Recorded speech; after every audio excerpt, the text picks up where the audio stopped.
Pookot veterinary സർവകലാശാല വിദ്യാർത്ഥി ജെ.എസ്. സിദ്ധാർത്ഥന്റെ മരണത്തിൽ പ്രതികളായ 19 വിദ്യാർത്ഥികളെ കേരള വെറ്റിനറി സർവകലാശാല പുറത്താക്കിയെന്ന വാർത്ത.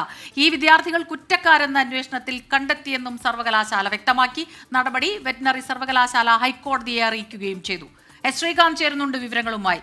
ശ്രീകാന്ത്, ഇത് സർവകലാശാല ഇങ്ങനെയൊരു തീരുമാനം, ഇങ്ങനെയൊരു നടപടി എടുത്തതിന്റെ പശ്ചാത്തലം, കോടതിയെ എന്തെല്ലാം കാര്യങ്ങൾ അറിയിച്ചിട്ടുണ്ട് സർവകലാശാല? നിലവിൽ ഇപ്പോൾ കോടതിയിൽ നിന്നും പുറത്തു വരുന്ന വാർത്ത, പൂക്കോട് വെറ്റിനറി സർവകലാശാല വിദ്യാർത്ഥി ജെ.എസ്. സിദ്ധാർത്ഥന്റെ ആത്മഹത്യയിൽ പ്രതികളായ 19 വിദ്യാർത്ഥികളെ കേരള വെറ്റിനറി സർവകലാശാല പുറത്താക്കി എന്നുള്ളതാണ്. 19 വിദ്യാർത്ഥികൾ കുറ്റക്കാരെന്ന് അന്വേഷണത്തിൽ കണ്ടെത്തി എന്നാണ് സർവകലാശാല പറയുന്നത്. വിദ്യാർത്ഥികൾക്കെതിരായ നടപടി വെറ്റിനറി സർവകലാശാല ഹൈക്കോടതി അറിയിച്ചു. സിദ്ധാർത്ഥന്റെ അമ്മ എം.ആർ. ഷീബ നൽകിയ ഹർജിയിലാണ് ഈ മറുപടി നൽകിയത്. 19 പേർക്ക് മറ്റ് ക്യാമ്പസുകളിൽ പ്രവേശനം നൽകിയത് ചോദ്യം ചെയ്തായിരുന്നു ഈ ഹർജി വന്നത്. ഇവർ കുറ്റക്കാരെന്ന് കണ്ടെത്തിയ പശ്ചാത്തലത്തിലാണ് നടപടി. ഇതാണ് സർവകലാശാല നൽകുന്ന വിശദീകരണം.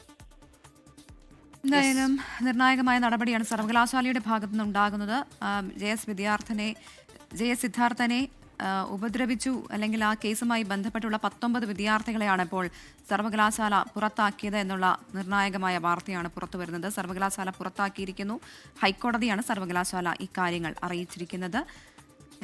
ഇതുമായി ബന്ധപ്പെട്ട് ജെ.എസ്. സിദ്ധാർത്ഥന്റെ മാതാപിതാക്കൾ ഈ ആവശ്യം ഉന്നയിച്ചതാണ്.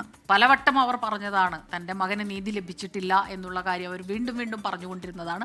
കാരണം ഈ പ്രതികളായവർക്ക് തന്നെ മറ്റുള്ള സ്ഥാപനങ്ങളിൽ, കോളേജുകളിലൊക്കെ തന്നെ അവർക്ക് അഡ്മിഷൻ അനുവദിക്കുക തുടങ്ങിയ കാര്യങ്ങൾ അവർ ചൂണ്ടിക്കാട്ടിയതാണ്. അവർക്ക് കർശനമായ ശിക്ഷ അവർക്ക് നൽകേണ്ടതാണ്. കുറ്റക്കാരെന്ന് കണ്ടെത്തിയ പശ്ചാത്തലത്തിലാണ് ഇപ്പോൾ സർവകലാശാല ഇവരെ പുറത്താക്കിയിട്ടുള്ളത്. അക്കാര്യമാണ് ഹൈക്കോടതിയെ അറിയിച്ചത്.